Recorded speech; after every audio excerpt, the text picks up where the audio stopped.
Hello, good morning and welcome. My name is Liz and this is Shot for Shot, the show where I take a shot for every movie in a beloved franchise and then rank them. Today I'll be talking about the hit book series Harry Potter and its 8 films. That's right everybody, 8. I was a huge Harry Potter fan as a kid. I'm a Ravenclaw, you can tell. And while I don't actively think or talk about Harry Potter nowadays, there's just like a lot rattling around in the back of my mind. Okay, shot number 1. In last place, the worst movie of the franchise is Harry Potter and the Deathly Hallows Part 1. There's like all this drama with Voldemort not being able to use a wand, and I can't help but think that it's like some weird metaphor for erectile dysfunction. Excuse me? There are 2 really good things about this movie, and one is Bill Nighy and the other is Donald Gleason. I mean, it seems a little dumb to have a wedding in the middle of a pandemic. Wizard war, but that's just me. Voldemort and Harry's wands kiss, and then Voldemort's wand breaks. And I still don't actually know why, but Harry and Ginny's relationship is just like really awkward, and Harry doesn't actually do anything. It's Ginny that is like, hey, can you zip me up? Hey, close your eyes and I'll kiss you. And Harry's like, they're on the run from Voldemort and Death Eaters, and Hermione's like, Harry, we forgot your birthday! She needs to sort out her priorities. I love her. Ron and Hermione falling asleep holding hands. There's a haunted necklace and it makes everybody cranky, and Ron runs away, and then he spends Christmas Eve alone and eventually finds them because of Snape somehow. And then they destroy the haunted necklace. That's actually a whole hour of the movie. And the rest is them just like learning things. Xenophilius is hot. Also never talk about how Harry actually has the invisibility cloak from the Deathly Hallows. It's never mentioned in the movies. They say the last brother greeted death like an old friend. So does that mean he's like, hey, what's up, bitch? They get thrown into the Malfoy's basement while Hermione's being tortured, but literally 5 minutes later, Dobby shows up. Dobby will always be there for Harry Potter. Always? Yeah, Dobby dies. That one hurt. That's rough, buddy. But other than that, nothing happens. They go camping. That's it. Shot number 2. In 7th place is the 5th book of movie, Harry Potter and the Order of the Phoenix. Yeah, this one's really boring because like everybody's undercover evil, so like the only thing they could do is like vote. Yeah, right. I think this is when the trio's color scheme becomes just like super apparent. Harry's always in blue, Ron's always in green, and Hermione's always in like pink. So Harry can see these spooky little horses called Threstrals now, and Luna Lovegood is introduced, and she said, "You're just as sane as I am." Fucking love Luna Lovegood. Everyone treats Luna like she's so weird, but she's just an Aquarius. Umbridge is a really good and infuriating villain. You know that there's like wretched evil in her heart, but she still has to maintain decorum. She like measures how tall Flitwick is. Flitwick got a drastic makeover after like the 3rd movie. Of course, it's not as drastic as Lavender Brown or Crab or Goyle. I can't remember. So Harry teaches kids like Expecto Patronum in the Room of Requirement, and they're called Dumbledore's Army. He kisses Cho Chang and she's crying, so it's like, maybe you shouldn't kiss Cho Chang. Better not. Ginny's Patronus is a horse, meaning she's a horse girl. I said what I said. In the movie, Cho Chang snitches, even though in the book it was a totally different girl, and you could tell because she had the word snitch on her face in boils. I think they just wanted Cho Chang out of the way and didn't want to explain why. Also, her name is Cho Chang. What the fuck? She's like quiet and demure. She's just a boring stereotype. Not for me. The best part of this movie is Fred and George exiting during the owls and like blowing up a bunch of fireworks and chasing Umbridge with a fire dragon. The ending just like doesn't make sense in the movie. They get tricked into going into the ministry for a ball, and then Sirius dies for literally no good damn reason. I hate it. Voldemort tries to peer pressure Harry into killing Bellatrix, and then he's on this cheesy green screen. Oh my gosh, it looks so silly. And then Harry like calls him Tom and is like, I feel bad for you. And then the ministry pops in and they're like, oh, I guess Voldemort is real, and he's back. And then Harry wears a corduroy jacket and I hate it. That's the movie. Okay, shot number 3. In sixth In 6th place is the 8th and final movie, Harry Potter and the Deathly Hallows Part 2. So this one is full of action and adventure, but like also a whole lot of people die, so what a bummer. So they like get help from a goblin in order to sneak into Bellatrix's bank and steal a Horcrux. So it's a really low level heist and literally everything goes wrong, but they get the Horcrux and they escape on a dragon. So that's pretty cool. The goblins also just feel like very anti-Semitic, but could just be me. Neville got hot and stood up to Death Eaters because they wanted them to perform the Cruci Artist Curse on 11-year-olds. That's messed up. So basically all of Dumbledore's army is hiding out in the Room of Requirement, and as soon as the trio shows up, they're like, okay, what's the plan, Harry? We're ready to die for you. People die for Harry. People lie for Harry. People suck and fuck some guy for Harry. He like sneaks into the Great Hall wearing someone else's robes and then pops out and is like, surprise bitch, I bet you thought you saw the last of me. Snape and McGonagall fight, which is cool. And they like get ready for battle by like blowing up bridges and like putting a protection spell on everything. Hermione and Ron have time to make out in the dungeon. Seems like there's more important things to do, but... So Voldemort kills Snape, which he should have done a long time ago, just being honest. So he like takes Snape's tear memories and realizes that Snape was in love with his mom and he has to die in order to save the world. Stereotypical apotheosis, loves. Shit. Fred dies. Fucking insane! But Lupin and Tonks died together, leaving a child. I talked about it in my Hunger Games video because I thought that he died and left Tonks to be a mother by herself, but no, they both died. And I think that it was so unnecessary that they both died that my mind blocked it out and said, doesn't compute. No, thank you. I just like really fucking hate Snape. Everyone's like, well, he's made whole and better by love or whatever. But like, no, he was an asshole. Shouldn't have been a teacher. I think that actually he is a coward. Am I wrong? So Voldemort kills him, and then he's at a weird white train station where he talks to Dumbledore, who's only a figment of his imagination. And there's a weird bloody skeleton Voldemort baby on the ground. If I lay here. The worst part of this movie is Hagrid having to carry Harry's lifeless body back to Hogwarts because he thinks he's dead because he carried him when he was a little baby to Privet Drive and he's been with him all that time. And Hagrid was more like family than anyone in the movies, constantly asking him for help and support. They always go there to like eat treacle tarts or whatever. Voldemort, don't cry. I just literally cried. Okay, moving on. So Voldemort shows up with Harry's dead body, and then Neville is like, I don't care that he's dead. I don't care that you broke your elbow. We can still beat your ass. Draco and Voldemort hug, and it's real weird. And Harry does like a barrel roll out of Hagrid's arms, and then takes off running like that model in that parking lot. Do you know what I'm talking about? And Bellatrix tries to kill Ginny, and then Miss Weasley says, not my daughter, you bitch, and kills her. Neville like wakes out of a deep slumber, chaos around him, kills Nagini. It's incredible. Voldemort just can't do shit in this movie. They like jump off of a building and fly around together.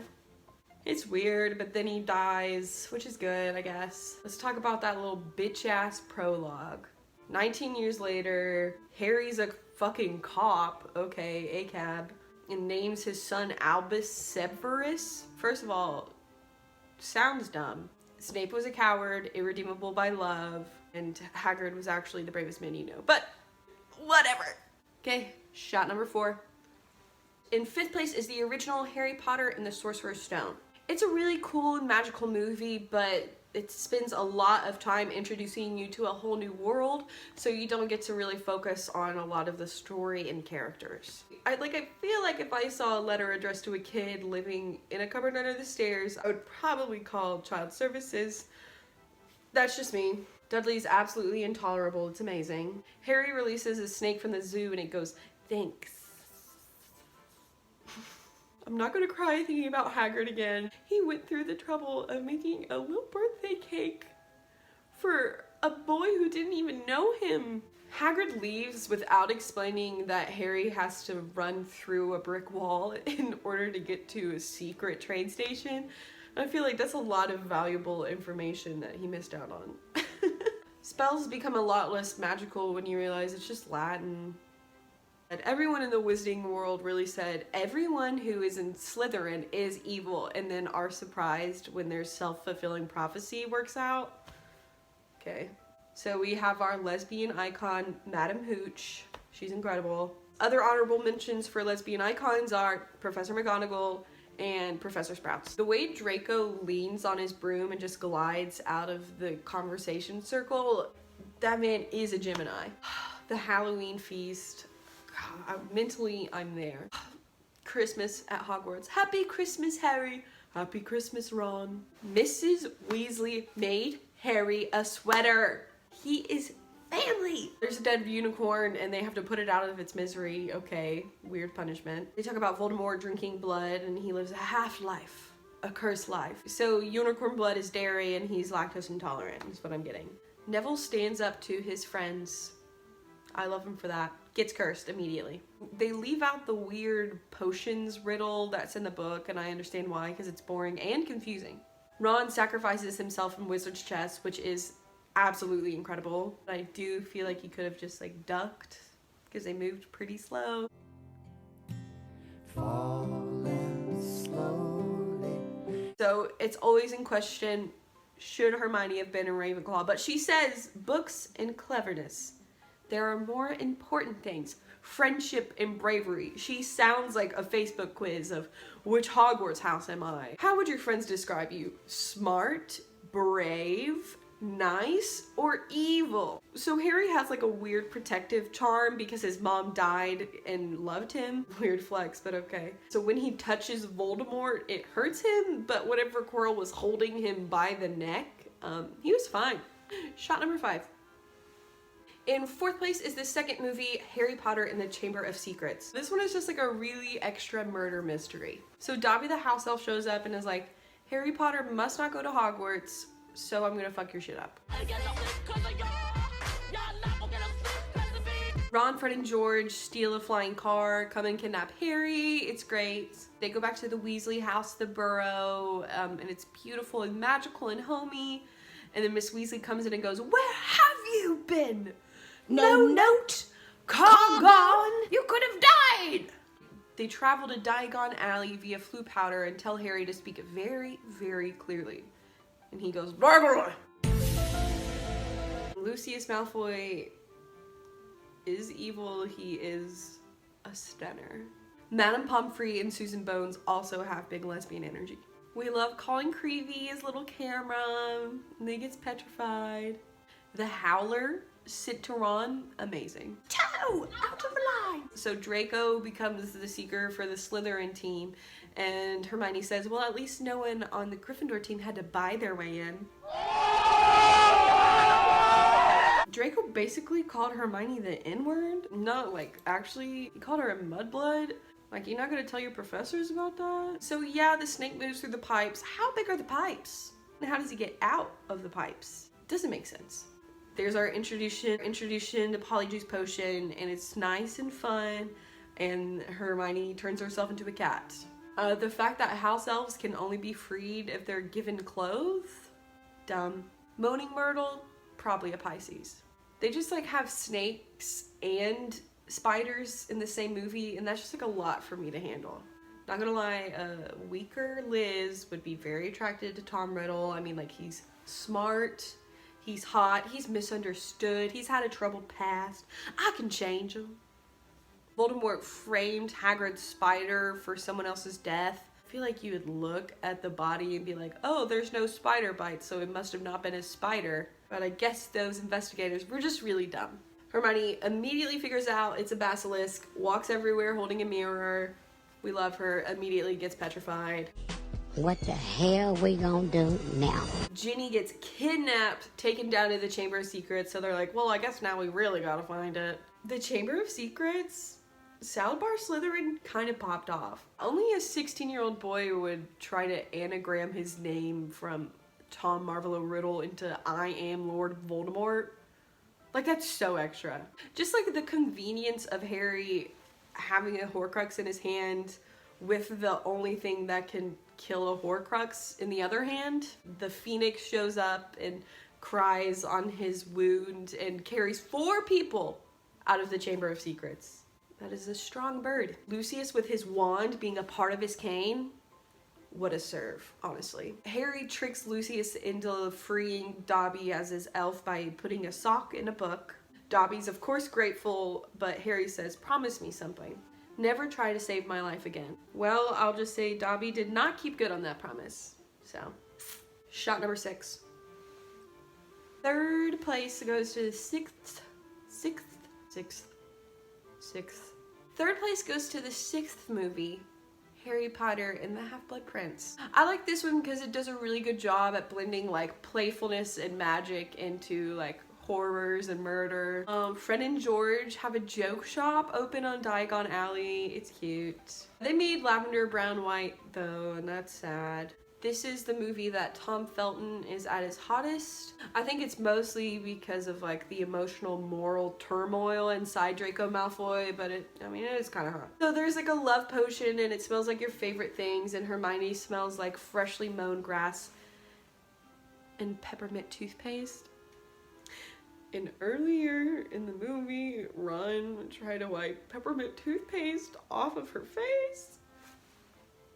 At one point, Dumbledore asks if Harry and Hermione are a thing. Like, obviously this man can't read a room. What up? Dumbledore, I'm 150. And I never fucking learned how to read.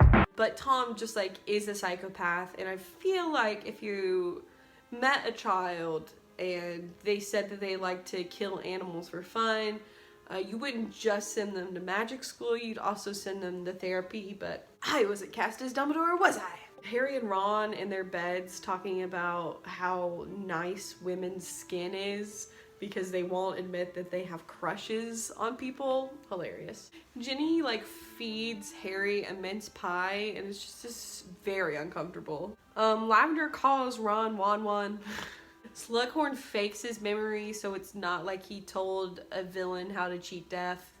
I respect it. Ron accidentally eating Romilda Vane's love potion for Harry and then just staring at the moon. And then Slughorn fixes him and then he immediately gets poisoned. Like, that is a rough night for Ron. So Ron's in the hospital and Hermione's there, obviously, and Lavender shows up and she's like, nobody told me he was dying. And we're like, Why are you here? Ron starts saying Hermione's name in his sleep. So Lavender runs out of the room and Dumbledore says, oh, to be young and feel love's keen sting. Malfoy goes running and crying in the bathroom mirror. Same. Harry immediately comes in to fight him and uses Sectum Sempra, and that man almost bleeds out on the bathroom floor. So, not great. Harry and Ginny are in the room of requirement getting rid of a book, and Ginny's like, close your eyes. Hides the book and then gives him a kiss. Literally, again, she's doing everything. He's just standing there. But my favorite part of this movie is whenever he takes the good luck potion and is like, hey, what's up, world? You know what? I feel like going to Hagrid's house right now. And they bury Aragog and Slughorn and Hagrid drink. And then Slughorn looks into Harry's eyes and is like, you look like your mother's, and talks about like a goldfish. Francis the Fish. And then Malfoy's like, I'm gonna kill you, Dumbledore. And Dumbledore's like, you don't have to do that. Girl, don't do it. It's not worth it. I'm not gonna do it, girl. I was just thinking about it. I'm not gonna do it. I did it. And everybody's sad. And then the necklace that he died for just like is fake. So that was a bummer. But at the end of the movie, they're like, well, tomorrow's a new day. The sun is still out. So let's go camping. Shot number 7? Da Vinci? Shot number 7. In second place is the 4th book and movie, Harry Potter and the Goblet of Fire. This movie is obviously really good because it has Robert Pattinson in it, so. The Death Eaters really are just the KKK, aren't they? Wearing hoods, setting things on fire, cowards, racists. Barty Crouch Jr. is hot. The Death Eater's mark is pretty metal. Like, that's pretty cool. A skull with a snake coming out of its mouth. The Beauxbaton coming into Hogwarts in a giant carriage with a bunch of Pegasus pulling it. Incredible. Durmstrang coming into Hogwarts on an unsinkable ghost ship. Also incredible. I think my favorite part of this is Mad Eye Moody always drinking Polyjuice potion. Like, does everybody just think he's an alcoholic? Why aren't you intervening if he's an alcoholic? The problem I have is why Harry's name is written on notebook paper. They talk about parchment paper so many times. Who's writing in a notebook? Rita Skeeter is that bitch. Oh god, I hate her. Harry's like, we're in a broom cupboard, and she said, you should feel right at home then. Hilarious. Someone says Hogwarts isn't safe anymore. Can you list when it was safe? Neville coming into his own and like feeling his oats about plants and stuff. I love that. Moody turning Malfoy into a ferret. Amazing. So Harry's fighting a dragon, but he just runs away from it on a broomstick. And the dragon breaks his chains, which feels like a health code violation. And they fly off over Hogwarts. But like, that must have been so boring as an audience member. Sounds like interesting things are happening, but I don't know. But like, that's the same for the rest of the events. Like, why would you set up stands in front of a lake when you can't see anything that's happening in the Black Lake? Or the same for the maze. You're sitting there looking at a hedge. Ron's just so mad that Hermione came to the dance with Victor Crumb. The prefect's bathroom? That's hot. Harry like really did have everyone he ever loved in that lake, didn't he? He had Hermione, Ron, and Cho Chang. Wow. Barty Crouch Jr. really killed his own dad, Barty Crouch Sr. The Beauxbaton school literally does the Macarena in the stadium. Missing from the book is the Sphinx. Like, I really wish that Harry, in the middle of this dramatic movie, had to solve a riddle. If Harry hadn't tried to help Cedric, he would have lived. That tiny little baby Voldemort, Harry sees him for the first time. I see you for what you truly are, which is ugly. I don't know if we've talked about it, but literally the only spell that Harry knows is Expelliarmus. Like, that's how he kills Voldemort. Like, cause it's not like he's doing Avada Kedavra. He's literally just doing Expelliarmus. Expelliarmus! I can only say it fast. Harry and Voldemort's wands kiss again, and it shows everyone that Voldemort has killed, including Cedric, who just died. And then the ghosts attack Voldemort so he can leave? It's weird. Why couldn't they just like have turned something that Harry touches all the time into a portkey?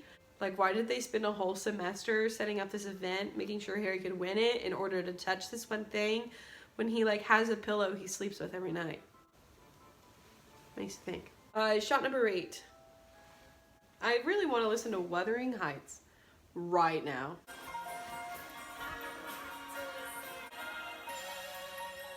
In first place is Harry Potter and the Prisoner of the Azkaban. God, go away! It's a fantastic Halloween movie. There's intrigue, murder plots, a man who's a rat. I mean, what's not to love? Harry makes that woman blow up and float away like a little balloon. And there's the Monster Book of Monsters, and it's a book of monsters that is a monster. Calling all the monsters. Remus Lupin, yes. Obviously, Dementors are a metaphor for depression, but in my experience, chocolate doesn't help all that much. Helps a little. Hagrid is a professor in this movie. Yeah, boy! There's a new Dumbledore because the old one died. Classic. So this is when like the Hogwarts grounds really change, but like the new Hogwarts is so cool looking. Oh, she passed away? Oh. All right. The best line of literally the entire series is that one kid saying, "It's like trying to catch smoke with your bare hands." The fact that Neville's greatest fear was a teacher at his school? He literally watched his parents get tortured in front of his face, but his biggest fear is his potions teacher. Fucking hate Snape. I hate him! Whoa, calm down, Jamal. Harry really fears fear itself. Okay, Miss Roosevelt. Lupin's greatest fear is the moon, and nobody suspected that he was a werewolf. Okay. Yeah, Snape calls Hermione an insufferable know-it-all. Like, you can't talk to students like that. Oh my gosh, the twist of Sirius Black, the murderer on the loose, being Harry's godfather. Amazing. Oh my gosh, Hagrid's little fursuit. Snape tries to read the Marauders map and it tells him he has a big nose. That's funny. Hermione punching Malfoy in the face. It should be so clear why this movie's #1. You foul and loathsome evil cockroach! So they end up at the Shrieking Shack, find out that Peter Pettigrew is an evil little looking rat ass scabbers ass bitch, and that Sirius is good. I did my waiting. 12 years of it in Azkaban! Lupin turns into a werewolf. It is terrifying, and Sirius runs up to him and is like, "This heart is where you truly live," which is a nice sentiment but feels a little counterproductive, but it's okay. The Dementors sucking the literal soul out of Sirius. Absolutely terrifying. God, the best part of this movie is time travel. So they go back in time, they save Buckbeak, they save Sirius, they save Harry, they save everybody. Sirius tells Hermione, "You really are the brightest witch of your age." Damn right she is. I think the worst part about this movie is that they don't actually explain about the Marauders and the map and like the friendship between all of them. Like, they turn themselves into animals so they could help Lupin transform into a werewolf. Like, that's ride or die shit. My outro footage was lost in a tragic skiing accident, so here we go. I'd like to finish by saying trans lives matter. I don't know how you can write a whole book series about how it's not where you came from, but the choices you make, and then invalidate the identity of trans individuals. Doesn't make any fucking sense. Anyways, thank you so much for watching Shot for Shot. If you disagree with my rankings, please tell me in the comments and let me know what franchise I should rank next. As always, be sure to like, subscribe, and share, and stay tuned next week for a new video. Bye, monkey.